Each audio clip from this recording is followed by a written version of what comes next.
I have here something that we all need to look out for. This is a loaf of bread from Aldi. It was purchased over 2.5 years ago. 2.5. And it's been in this office as an experiment. You can use it like an accordion, smash it up.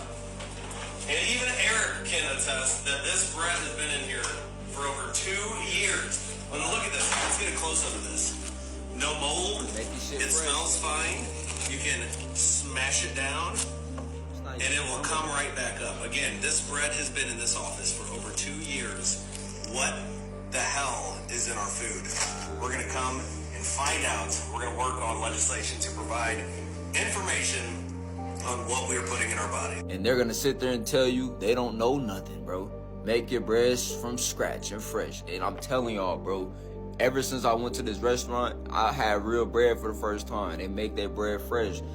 And it's pretty, it's not bland, but it's not as sweet and cakey as bread is in the store. And it got me thinking, I seen this video of this lady from like the UK or something. She was like, or the Africa, or one of them. She was like, why is y'all bread like cake in America? Why is your bread like cake? It tastes like cake.